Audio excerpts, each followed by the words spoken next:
Friends, welcome to the language facts. तो आज हम अपने लेक्चर को कंटिन्यू करते हैं। हमने कल की क्लास में मल्टीप्लिकेशन देखा था। आज हम देख रहे हैं कि हम एरे को पास करते हैं फंक्शन में, वो कैसे करते हैं, उसका तरीका। ठीक है, बहुत इजी है, बहुत आसान कॉन्सेप्ट है। देखो कि पहले मैं वैल्यूज दिखाऊंगी कि एरे की वैल्यूज को हम कैसे पास कर रहे हैं, कोई एक particular value, then full array. ठीक है, ये हो गया हमारा। हमेशा हम मेन से ही पढ़ना स्टार्ट करते हैं, कोई भी कोड होता है, क्योंकि कंपाइलर हमेशा मेन से ही कोड को रीड करता है, इसलिए। तो हमने मेन फंक्शन बनाया, उसके अंदर हमने एक एरे को इनिशियलाइज कर दिया। ठीक है, ये मैंने एरे इनिशियलाइज कर दिया। उसके बाद मैंने एक फंक्शन बनाया डिस्प्ले नाम का, जिसमें मैंने क्या किया, एरे के फर्स्ट एलिमेंट और सेकंड एलिमेंट को। अब एरे का फर्स्ट एलिमेंट कौन सा हुआ, कुछ बच्चे गेस करेंगे, 2। जी नहीं, क्या होएगा, एरे का फर्स्ट एलिमेंट 8। क्यों? क्योंकि हमेशा 0 इंडेक्स से स्टार्ट होता है एरे फर्स्ट, ध्यान रखने वाली बात ये। तो यहाँ पे 8 और 4 पास हो जाएगा।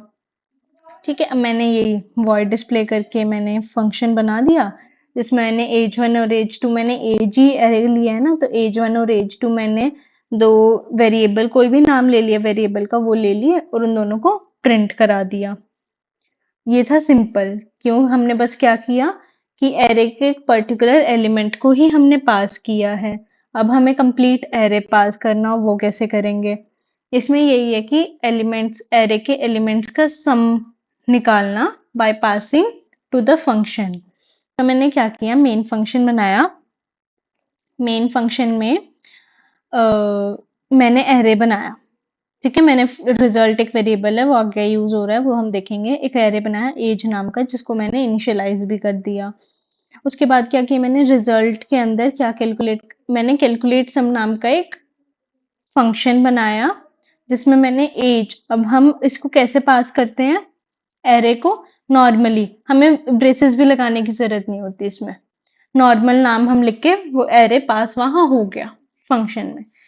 ठीक है, तो अब हमने क्या किया, फ्लोट कैलकुलेट सम का नाम एक फंक्शन बनाया। अब ये एरे हमने यहाँ तो पास कर दिया, यहाँ अब रिसीव करने के लिए वही फ्लोट होना चाहिए, और वही हमने सेम भी रख सकते हैं एरे का नाम, और डिफरेंट भी रख सकते हैं, वो हमारी विश है। ठीक है, सम करने के लिए हमने सम का देख ही रखा है, एरे के एलिमेंट्स को सम कैसे करते हैं, लूप के थ्रू सम करते हैं। सम कर दिया, सम को रिटर्न कर दिया, जो कि रिजल्ट के अंदर जा चुका है, और वो हमने रिजल्ट प्रिंट करा दिया। ठीक है, ये अभी हम करके भी देखेंगे प्रैक्टिकली, ये अभी हम समझ रहे हैं। अब हो गया 2 डायमेंशनल एरे को पास करने का तरीका। वो कैसे होगा, पहले तो हम डिक्लेयर ही करेंगे 2 डायमेंशनल एरे।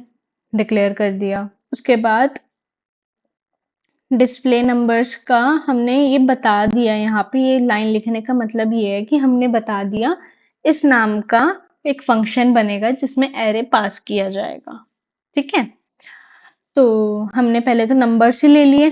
अब हमें पता है 2 डायमेंशनल एरे में फर्स्ट वाली रो होती है, सेकंड वाला कॉलम होता है, अगर मैट्रिक्स के हिसाब से हम देखें तो 2 लूप बनती है इसमें, उसी से हम इनको स्कैन करवा रहे हैं यूजर से, ये हमें पता है। इसके बाद हमने फंक्शन कॉल कर लिया, जिसमें हमने एरे पास कर दिया। एरे पास करने के लिए हम सिंपल क्या करते हैं, उस एरे का नाम लिख देते हैं, वो पास हो जाता है। उसके बाद डिस्प्ले नंबर्स, जो हमारे फंक्शन का नाम है, वो हमने यहाँ डिफाइन करेंगे। तो यहाँ पे ही मैंने एरे ले लिया, उसके बाद मैंने यहाँ पे डिस्प्ले करा दिया सिंपली उन्हें को। डिस्प्ले कराने के लिए भी हमें 2 ही लूप्स चाहिए, और डिस्प्ले करा दिया। ठीक, तो अब हम इसको प्रैक्टिकल करके देखते हैं कि कैसे होगा। प्रैक्टिकल करके देखेंगे, पहले तो हम एरे ही डिफाइन कर लेते हैं। जैसे मैंने एरे डिफाइन किया, इनिशियलाइज कर देती हूँ मैंने एज ही ले ली, जैसे मैंने एज का एरे ले लिया, जिसमें मैं पहले एलिमेंट को सेंड करके दिखाऊंगी, पहले एलिमेंट पास करूंगी, देन फुल एरे पास करूंगी। अब जैसे मैंने एलिमेंट ही पास कर दिया। ठीक है, अब मुझे कैलकुलेट नाम का एक फंक्शन बनाना होगा।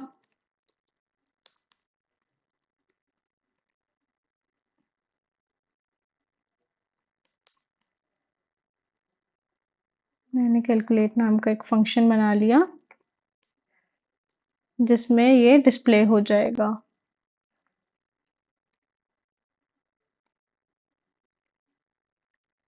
मैंने यहाँ पे एज 1 एक वेरिएबल लिया है। क्यों लिया है? हमने यहाँ पे एरे क्यों नहीं लिया? क्योंकि हमने यहाँ पे सिंपल एक एलिमेंट पास किया है, फुल एरे पास नहीं किया। जब हम फुल एरे पास करेंगे तब यहाँ पे हम फुल एरे लेंगे। ठीक है, अब प्रोग्राम रन करके देखते हैं। हो गया सक्सेसफुल। ऐसे ही हम कोई भी एक एलिमेंट, कोई भी, जैसे मैंने ये पास किया, चल रहा है हमारा एरे। तो अब इसके बाद हम क्या कर सकते हैं? हम कंप्लीट एरे को भी पास कर सकते हैं। वो कैसे कर सकते हैं? मैं इसी में करके दिखा देती हूँ।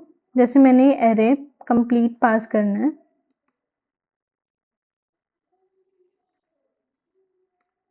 तो मैंने फोर लूप लिया। हमेशा प्रिंट कराने के लिए हम फोर लूप से प्रिंट करवाते हैं, इसलिए फोर लूप लिया मैंने।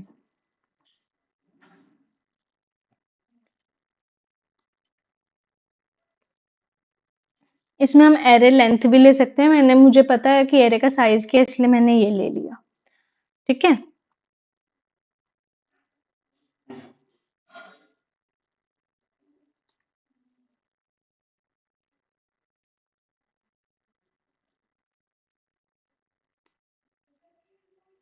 समझ में आया मैंने क्या किया? सिंपली मैंने प्रिंट करवाया एरे को पास करके। पास कैसे किया? कैलकुलेट वाले फंक्शन में मैंने एरे पास कर दिया, जो कि यहाँ पे रिसीव कर रहा है। इसके बाद मैंने उसको प्रिंट करा दिया। प्रोग्राम रन करके देखते हैं। ये हमारा प्रिंट हो गया। इसमें हम टैब लगा देंगे तो स्पेस के साथ प्रिंट हो जाएगा। ये हमारा एरे प्रिंट हो गया। तो मतलब ये मैंने क्या किया? एरे को पास किया ना। ऐसे ही मैंने प्रिंट वाला ऑपरेशन लगाया है। हम इसमें सम कर सकते हैं, मल्टीप्लिकेशन, मतलब एरे पास करना है हमें एक तरीके से।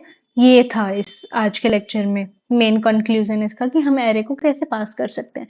इसके बाद तो हम पास करने के बाद तो उस फंक्शन में हम कुछ भी कर सकते हैं। सम कैलकुलेट कर सकते हैं, या जो भी हमें ऑपरेशन करना है, मल्टीप्लिकेशन वगैरह कुछ भी करना है तो वो हम कर सकते हैं। आज के लिए इतना ही रखते हैं। इस वीडियो को देखने के लिए थैंक यू। इस चैनल को सब्सक्राइब करने वालों का आभार।